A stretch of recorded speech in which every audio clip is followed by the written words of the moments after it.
ప్రియమైన దేవుని బిడ్డలారా, ఈ దినం మిమ్మల్ని చూడటము చాలా సంతోషంగా ఉంది.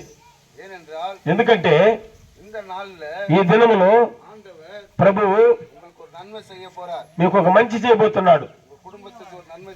మీ కుటుంబానికి ఒక మంచి చేయబోతున్నాడు. మీ బిడ్డలకు ఒక మంచి చేయబోతున్నాడు. తల్లిదండ్రులకు ఒక మంచి చేయబోతున్నాడు. ఎందుకంటే యేసు నిజంగా యేసు మనల్ని ప్రేమించేదానికి మీ యొక్క దిగులంతా కూడా అన్ని కూడా మనల్ని ప్రేమించే దేవుడి దగ్గర ఇచ్చేయాలి. ఎందుకంటే ఆయన మనల్ని కూడా ప్రతి విషయంలో కూడా విచారించే దేవుడై ఉన్నాడు. ఆయన విచారించే దేవుడై ఉన్నాడు. దేవుడు డబ్బుల కోసం విచారించే దేవుడు కాదు. ఏ స్థితిలో ఉన్నా సరే ఆయన నిన్ను గురించి తెలుసుకునే దేవుడే ఉన్నాడు. మీ జీవితంలో, మీ కుటుంబంలో ఏ సమస్య ఉన్నా సరే ఆ సమస్య మార్చే శక్తివంతుడై ఉన్నాడు. ఎందుకంటే ఒక మనిషి అంటే ఒక మనిషి ఉన్నాడు. ఆ మనిషిని గురించి చెప్తాను, వినండి. 12 సంవత్సరాలుగా మరి రక్తస్రావం కలిగిన స్త్రీ, రక్తస్రావం తన జీవితంలో ఈ 12 సంవత్సరాలుగా ఎంతో వేదన కలిగి ఉండిపోయింది. ఆ వేదన గురించి చెప్పలేం. తన డబ్బంతా కూడా డాక్టర్ దగ్గర సెలవు చేసేసింది. తన డబ్బులంతా కూడా వైద్యం కోసం ఖర్చు పెట్టింది. డబ్బులు ఆరోగ్యం కోసం ఇల్లు కూడా అమ్మేశారు. ఎలాగైనా బాగవ్వాలి, ఆరోగ్యం కావాలని ఆలోచించింది. అయితే కూడా తన యొక్క స్థితిగతులన్నీ మారిపోయినాయి. నిజంగా ఉన్న డబ్బులు, ఇల్లు, సొత్తు మొత్తం పోయింది. ఎందుకంటే ఆ యొక్క వ్యాధిని బాగు చేసుకోవాలని పోయింది. యేసు ఆ గ్రామానికి వచ్చాడు. యేసు క్రీస్తు ఆమెను వెతుక్కుంటూ వచ్చాడు.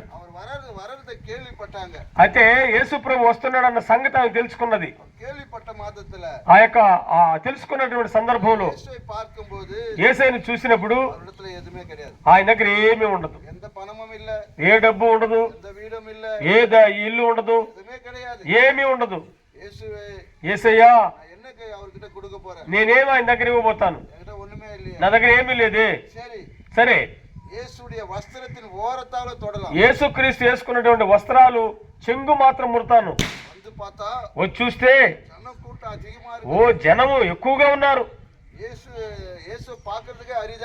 యేసయ్యను చూడడానికే అసలు సందేహం లేదు అక్కడ. యేసయ్య నడుచుకుంటూ వెళ్తున్నప్పుడు ఆ వస్త్రపు చెంగు మాత్రం ముట్టింది.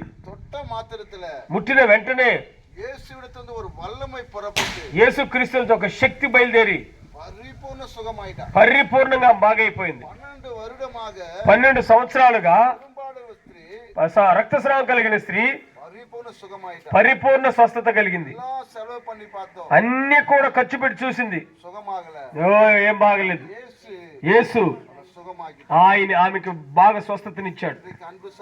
ఈ రోజు నా ప్రియమైన వారలారా, నా ప్రియమైన సహోదరి, ఏ స్థితిలో ఉన్నా సరే యేసు నిన్ను బాగు చేయడానికి సిద్ధంగా ఉన్నాడు. యేసు క్రీస్తు నిన్ను బాగు చేయబోతున్నాడు. ఏదో ఒక పరిస్థితుల్లో అయ్యో నాకు ఎలాగా ఉంది, ఇలాంటి సమస్యలు ఉన్నానే, నేను ఎలాగ బాగోబోతాను, నాకు బాగా అవదా అయితే మీరు అనుకునేటప్పుడు మీరు ఇక్కడికి వస్తే మీ కొరకు కొబ్బరి నూనె పూసి ప్రార్థన చేస్తాం. మీకు దేవుడు స్వస్థతనిస్తాడు. మేము మాట్లాడుతున్నా, మేము కూడా నిజంగా నడువు నొప్పితో ఆ ఎముక జాయింట్ నొప్పితో బాధపడుతున్నాను. 10 సంవత్సరాలుగా నేను మాత్రలు మింగతానే ఉన్నాను. ఇదే నా జీవితంగా అయిపోయింది. అయితే యేసు ఆయన యేసు దేవుడు లేకుండా పోయింటే నేను బాగా స్వస్థత పొందేవాడిని కాదు. యేసు ప్రభు మందిరానికి వెళ్ళాను, అక్కడ వెళ్ళి ప్రార్థన చేశాము. నేను కూడా చెప్పి ప్రార్థన చేశాను. ప్రార్థన చేసినప్పుడు